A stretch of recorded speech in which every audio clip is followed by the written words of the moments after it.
presentation on analysis of an IMRAD journal article introduction. The one that I chose is Beliefs and Practices Concerning Academic Writing Among Postgraduate Language Teacher Trainees by Dr. Carl Anderson and Dr. Liliana Cuesta. So let's begin. Even though it's not in the introduction, I believe title should be a part of this presentation. The title is very catchy, it's self-explanatory and clear, which is extremely important to engage the reader's interest. And having said that, there are some portions of the introduction that I should take into account before I begin my presentation. So in the introduction, there should be why the paper should be or was done, why we should read it, and why the research. Then the problem should be stated, and then what is not known in the field of subject of study. Then the objective of the study, what is the study aiming to, then define the nature of the extent of problems studied, and then give a background to judge and understand the paper. Relate a little bit of a research to previous work, maybe a little bit of a review, maximum 4 strong references in the introduction, and then objectives of the investigation to provide definition of specialized words, terms, or abbreviations. Finally, the state hypothesis. So to begin with, why the paper, why read it, and why the research? Some of this information is found in the abstract. So why the paper? A continuation of a larger previous study on plurilingual rhetorical communicative competences. And why read it? Well, because the study urges for immediate attention to address academic writing challenges, especially within the Colombian context. Then why the research? Well, it seeks to find why reservists and in-service teachers have low argumentative and rhetorical skills in academic writing, especially when they are in the course already taking it. So now let's move to the problem that is stated in different places of the introduction. The first one is there is a severe mismatch between the academic writing competencies desired from language teacher trainees studying in the program. And then this difficulty of many trainees had in producing effective argumentative writing. The point of view on a topic and then supporting it logically through presentation and discussion of relevant evidence.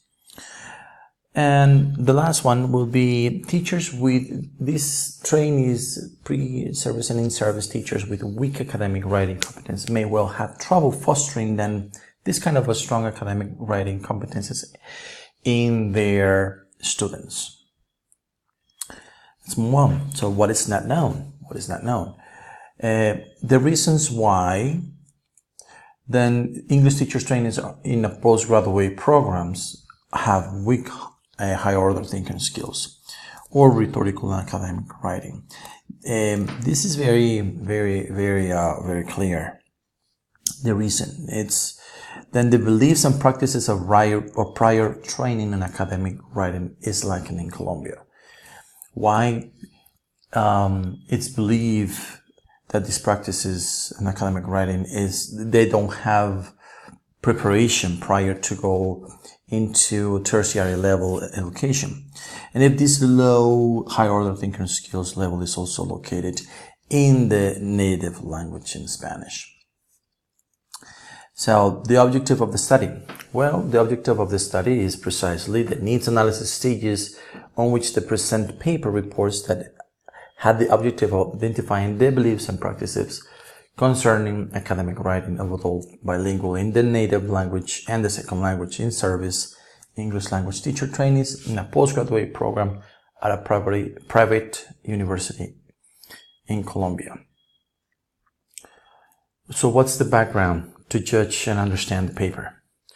Well, that this paper reports on results, the initial stages of a larger study. This paper, this research is a continuation of a previous larger study on plurilingual rhetorical communication.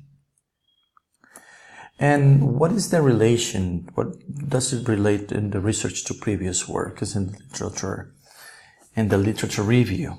Well, there are more than 4 strong references, but the first one, let's say, it's about argumentative writing.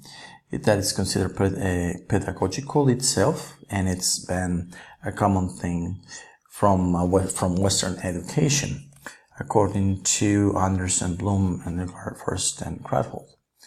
So there are 2 major topics that are in the introduction, which are commoditization of education and writing in the Anglophone world and Colombia, and precisely about the writing crisis and the new emphasis from research from liberal to general, and then how this happened.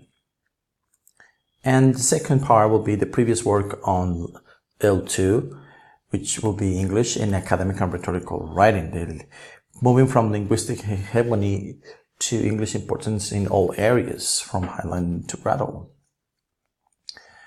Then the objectives of the investigation take place, and these objectives are contributing to a more systematic identification of difficulties with academic writing, to provide an evidential foundation for further work to identify more effective strategies for training in academic writing. That's the basic or the main objective. But then they have 2 questions based on what prior training on writing, especially academic writing, do these English teachers, trainees receive before they go into a program in a private university in Colombia? And second, what are the beliefs and practices of the adult bilingual teachers that are beginning a postgraduate program? What do they believe in academic writing? And what are those beliefs before that training? In training through the program in which they are enrolled. In the definition of a specialized, of course, there has to be a little bit of a definition of a specialized words, if there are any. In this case, the introduction specifically defines academic writing as generally to the forms of a style of rhetorical prose used for research communication in various academic fields.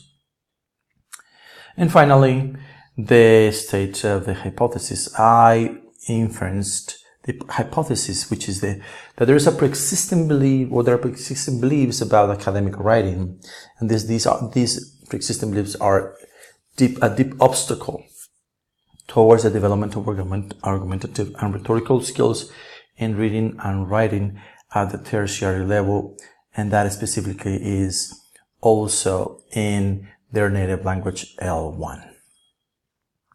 Thank you very much for your attention in this presentation.